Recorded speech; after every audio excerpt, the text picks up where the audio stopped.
bienvenue sur la chaîne Mysticé Fibrae. Mysticé Fibrae, c'est ma chaîne, moi c'est Pauline et je vous retrouve pour ce dernier épisode de Vlogtober. Ah, on est le 31 octobre et après avoir tenu tout le mois, 31 jours, je suis là pour clôturer ce Vlogtober par un épisode, alors pas fourre-tout, mais assez complet quand même. Donc au programme aujourd'hui, on va forcément, bien sûr, pour clôturer le Vlogtober, regarder l'almanach. Et j'ai regardé hier, pour celles qui ont regardé l'épisode d'hier, vous savez déjà que c'est une double page spéciale Samhain. Et connaissant le niveau de l'almanach de la sorcière, j'ai un petit peu peur de ce qu'ils vont me dire. Donc en parallèle, j'ai quand même pris le traité des usages et savoirs de sorcière qui lui est un petit peu plus sérieux sur la question pour essayer de voir si voilà, s'il n'y a pas trop de bêtises de dites. Bien sûr, hein, voilà, Samhain, Halloween, je me suis déguisée pour vous. Non, en vrai, je suis allée faire des courses avec ma fille parce qu'elle avait envie de trouver un petit déguisement pour amener ses frères faire trick or treat. Mais j'ai vu ce petit serre-tête et je vous avoue qu'il m'a fait craquer. Donc je l'ai pris. Voilà. Du coup, qu'est-ce que je voulais vous dire et oui, si, on était toujours sur le menu du jour, entre guillemets, le sommaire, voilà. Nous allons aussi utiliser les runes que j'ai gravées samedi pour tenter un exercice périlleux qui est d'essayer d'avoir des infos, je ne sais pas si on peut dire comme ça, essayer de prédire l'année 2023. Ouais, je sais pas si c'est très clair, mais on va tirer les runes pour se focaliser sur éventuellement ce que va être l'année 2023. Voilà, là, hier nous avons tiré les runes pour faire un petit bilan de 2022. J'ai été assez contente de ce bilan parce qu'il était assez cohérent avec moi. Voilà, il a peut-être pas parlé à tout le monde, mais moi il m'a bien parlé clairement. Et on va donc voir si le tirage d'aujourd'hui pour 2023 sera aussi intéressant qu'hier. Voilà, c'est tout pour le sommaire, hein. Bien sûr, il n'y aura pas de tirage pour la journée, car qui dit gros tirage dit pas de petit tirage, un moment, hein, faut se calmer. Et puis on va commencer avec l'almanach. Hop là. Donc, hein, voilà l'almanach de la sorcière. Nous allons donc faire le point sur Samhain. Alors déjà, petit rituel, le 31 octobre, c'est la Saint Wolfgang qui est auteur de prodigieux de guérison. Voilà, donc c'est un saint qu'on invoque quand on a des douleurs abdominales ou des maladies des yeux. Le rapport? Ah là là, je vous jure. Et c'est aussi Saint Quentin. Saint Quentin qu'on invoque quand on se fait une foulure ou une entorse. Parce que, voilà, le génie du jour est Aladia. Ce génie est propice à quoi? Oh là là là là. Il est bon pour ceux qui ont des crimes cachés et craignent d'être découverts. Ah bah super, voilà, super le génie positif quoi. Oh, aïe aïe. Aujourd'hui parfum du jour, Copa U, Lawang et Œillet. Donc les deux premiers ne me demandez pas, je ne sais pas ce que c'est. Bon alors, qu'est-ce qu'ils nous disent pour Samhain? Le début de l'année magique. Fête des morts, fête des esprits, blablabla. Inaugure la destruction de l'hiver. Alors en fait, ce qu'ils veulent dire là, à mon avis, c'est que c'est la mort de la vie, du printemps, de tout tout ce qui dans la nature, tout a l'air mort, voilà. Et du coup, tout a l'air détruit par l'hiver. Bon, je sais pas si c'est très clair, mais bon, je pense que vous avez compris.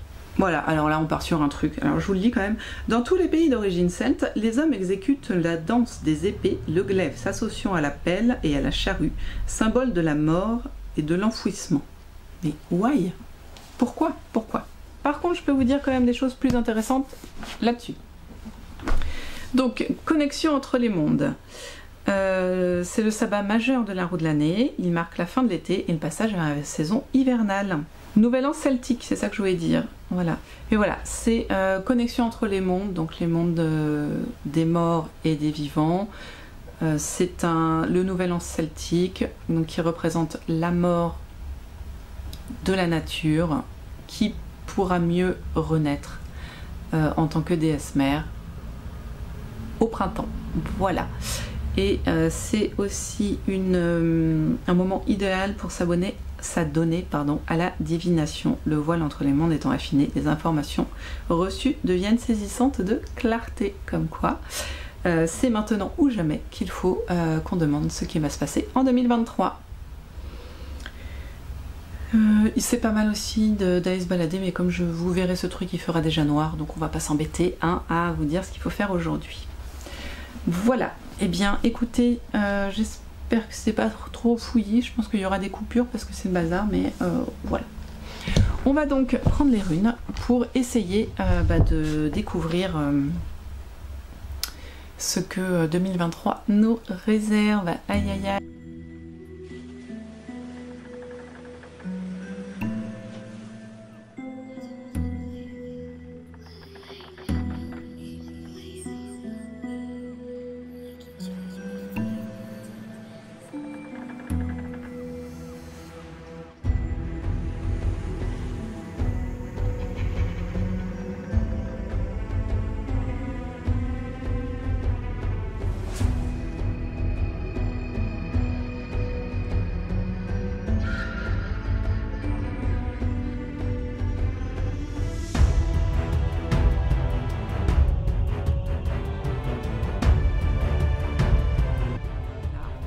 J'ai fait donc l'étude des runes que nous avons sorties et elle fait 2 pages, donc je suis pas sûre que vous soyez prêts.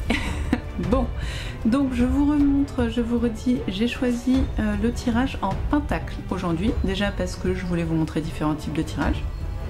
Du coup, coucou le pentacle. Et j'avais vraiment envie de l'essayer, et en fait le tirage, enfin dans mon livre il est écrit que ce tirage sert à répondre à une question ou donner une interprétation approfondie à un problème posé ou établir un plan d'évolution personnelle. Voilà, donc j'avais envie, surtout dans la dernière catégorie, le plan d'évolution personnelle, ouais c'est ça, je me disais que c'était un bon truc pour préparer 2023, un bon plan d'évolution pour l'année 2023, c'était pas mal. Voilà, donc dans le pentacle, nous avons donc 5 branches à l'étoile. Chaque branche a une signification, un thème.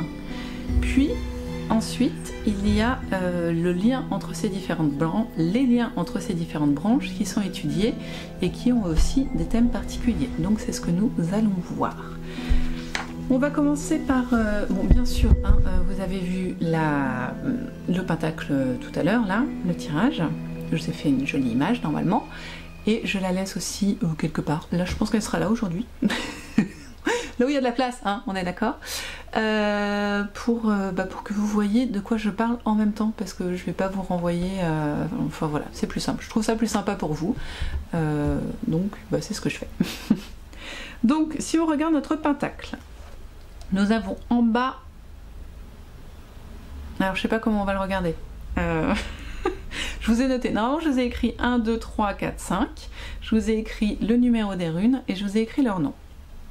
Donc nous avons en 1 la rune numéro 18 qui est Béorc, en 2 la rune numéro 9 qui est Uègle, ça c'est impossible à dire, en 3, donc celle qui est par là, la rune numéro 15 qui est Elhaz, en 4 nous avons la rune numéro 11 qui est Is, et en 5 nous avons la rune numéro 6 qui s'appelle Ken. Voilà. Bien, j'ai toujours cette rebiquette là, c'est insupportable. Alors on commence. Donc la première place, la première rune sortie montre nos attentes. Donc techniquement ce que je souhaite pour l'année 2023.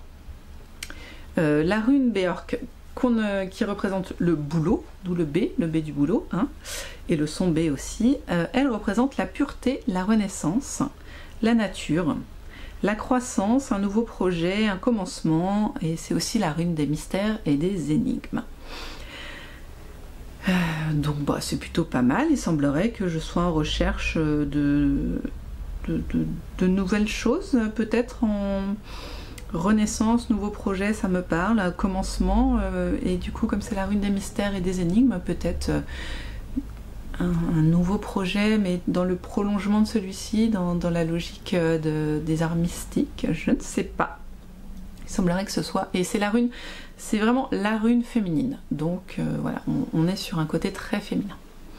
Ensuite, en deuxième rune, donc par là-haut, nous avons Uègle, qui est donc la rune numéro 9, qui représente, enfin, non, la place numéro 2 représente les obstacles à ce qu'on souhaite pour l'année 2023.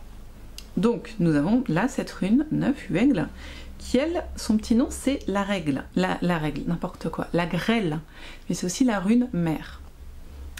Parce que vous savez que la glace dans les pays nordiques est très importante. Donc la grêle, qu'est-ce qu'elle représente? La force destructrice de la nature.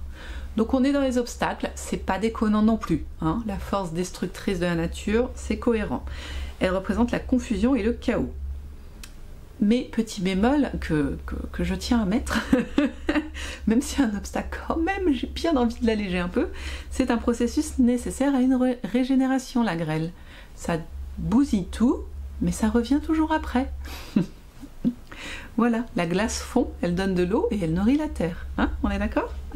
Donc voilà, donc on a un obstacle quand même assez intense, hein. On est sur une force destructrice de la nature, c'est assez dense, on parle de chaos, on parle de beau bordel, on est d'accord, donc sympa l'obstacle, sympa, hein. En troisième rune, donc en troisième place, on a ce qui constitue notre soutien, nos aides, les choses sur lesquelles on peut se reposer pour aller vers nos attentes. Donc là nous avons la rune 3, oui, j'ai mal écrit mon 3, Elas qui est la rune numéro 15, qui représente l'élan, l'animal avec les cornes, hein. C'est une rune de protection, et toujours les cornes, hein, voilà. Une rune qui représente la défense, le refuge, le soutien et l'aide, comme quoi on va avoir de l'aide, ça c'est clair, hein. Et alors, et en fait, est-ce que quelqu'un va nous fournir de l'aide ou est-ce que nous allons être notre propre aide? Je penche pour le deuxième, car la petite phrase « croire en notre bonne étoile et en notre force intérieure » apparaît. Donc je pense que là, dans notre recherche de pureté, de renaissance, de croissance, va falloir qu'on croie en nous malgré le chaos. Voilà, on continue. Moi j'aime bien en fait à chaque fois essayer de créer une phrase, presque un mantra pour m'en souvenir déjà et pour ensuite faire une sorte de bilan du tirage. Donc là c'est ce que je viens de dire du coup. C'est dans notre recherche de la croissance, de la renaissance d'un nouveau projet, malgré le chaos, il va falloir croire en notre force intérieure. Ok ? On continue du coup sur la quatrième rune qui elle représente comment utiliser son potentiel pour que tout aille vers le positif. C'est mieux déjà, pardon. Donc là nous avons la rune Is. Donc la rune Is qui est une des runes les plus importantes quand même, qui représente la glace et la volonté. C'est important parce que bon, la glace, hein, c'est pas méga fun, c'est un peu brut de décoffrage, mais la volonté ou la volonté de glace, ça c'est sympa, en point positif sur lequel il faut se reposer pour arriver à ses attentes. J'aime beaucoup. Donc il faut surmonter les difficultés. Même si c'est lent, qu'il y a de la résistance silencieuse, il faut être vigilant et avoir la volonté de gagner.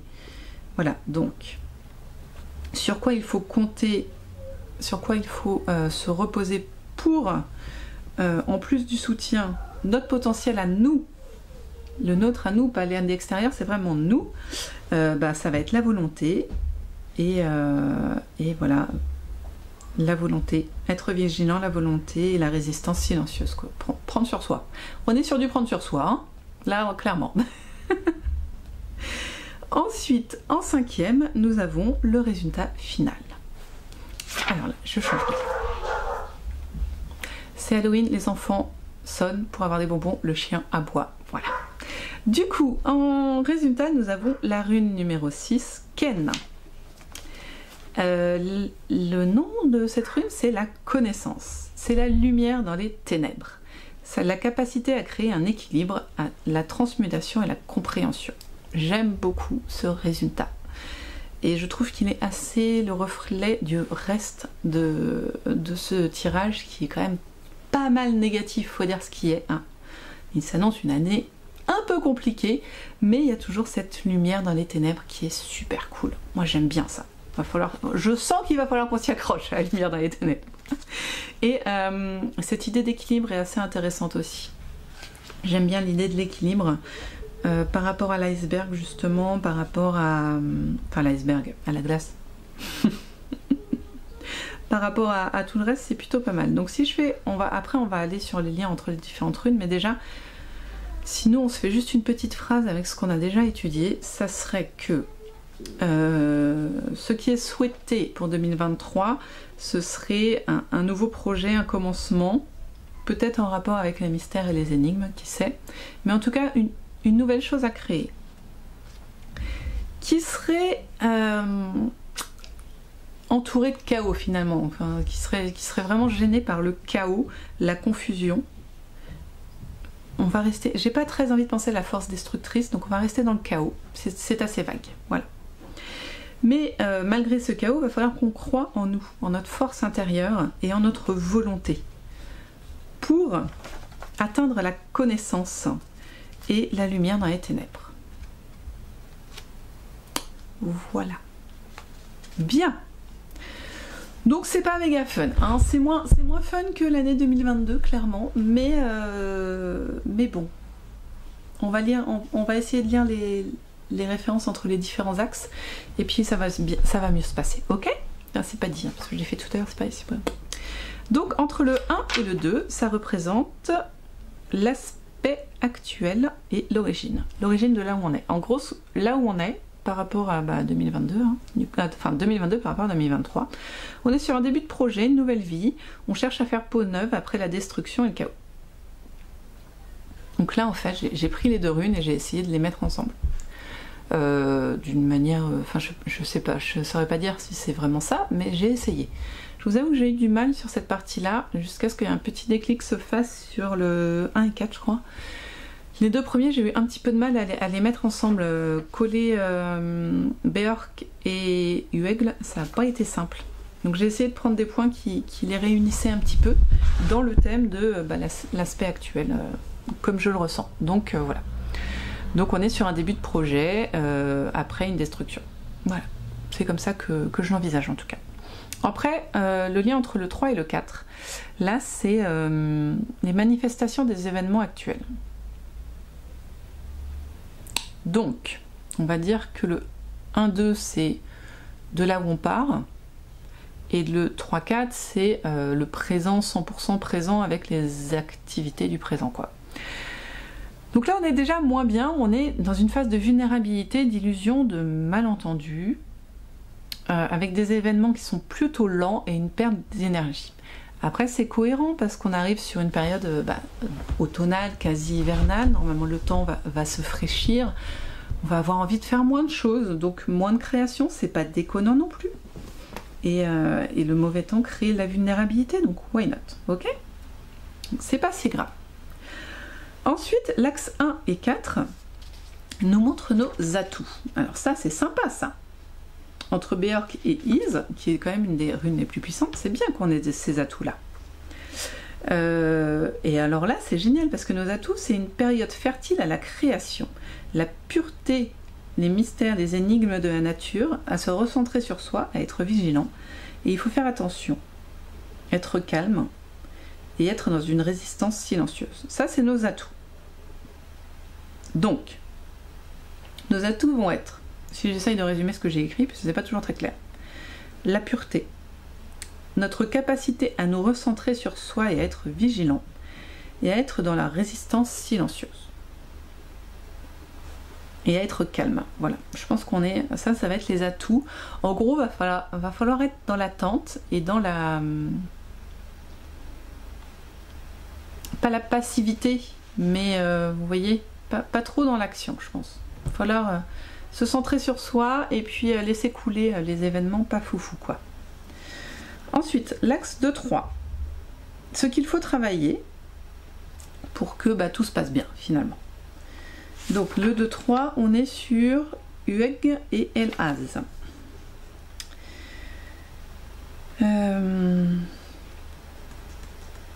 Alors là j'ai noté croire en notre bonne étoile car les retards sont nécessaires. Parce que ces deux runes là elles sont pas fifou.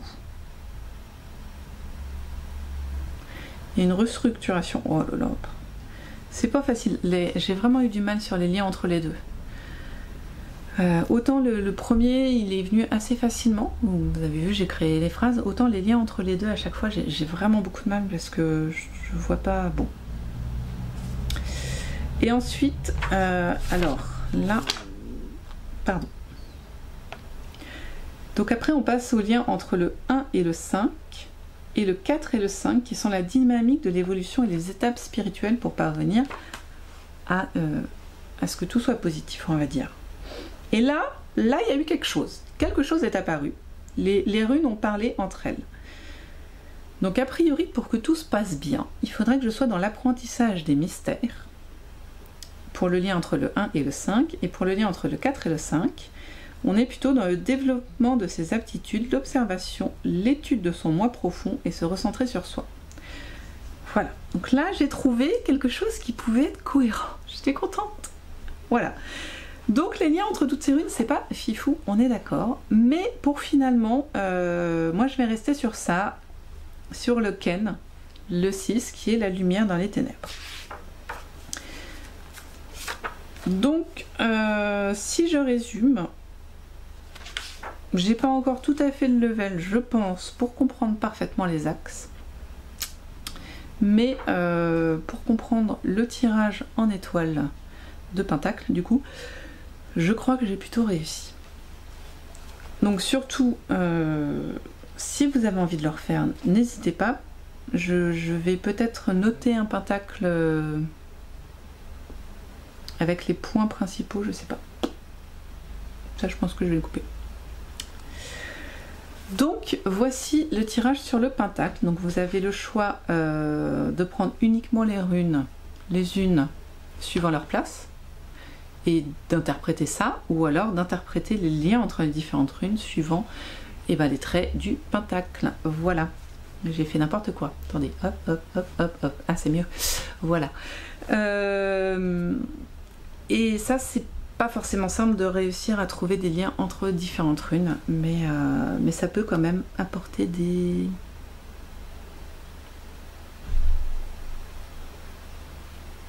Je trouve pas, des mises en lumière, voilà, excusez-moi. Voilà, bah écoutez, j'espère que je vous ai pas miné, parce que le tirage est quand même vachement moins sympa que l'année 2022, mais restez sur la rune numéro 6, la lumière. Et puis sachez que si c'est comme pour la rune, le tirage 2022, c'est surtout moi que ça concerne, donc vous inquiétez pas. Voilà. Eh bien écoutez, j'espère que ces Vlogtober vous ont plu. J'espère que vous avez été contente de me voir tous les jours, à raison d'un quart d'heure par jour. On se retrouve bien sûr lors des vlogs hebdomadaires du dimanche, toujours. Je vais plus faire une vidéo par jour au mois de novembre, parce que c'est quand même fatigant. Mais je reviens pour le Vlogmas où je ferai effectivement une vidéo par jour, mais cette fois sur un thème beaucoup plus créatif. On sera sur en fait l'équivalent des vlogs créatifs, mais avec l'ouverture des calendriers de l'Avent et puis voilà, il y aura peut-être un tirage de cartes, mais c'est même pas dit. Donc on se retrouve sur les vlogs normaux. Ça me fait bizarre de ne pas vous dire on se retrouve demain, parce que non, c'est la fin du Vlogtober. Merci de m'avoir suivi sur ces épisodes de Vlogtober, sur cette découverte des runes et des arts divinatoires. Merci beaucoup de m'avoir motivé à continuer. Et on se retrouvera toujours sur les vidéos créatives.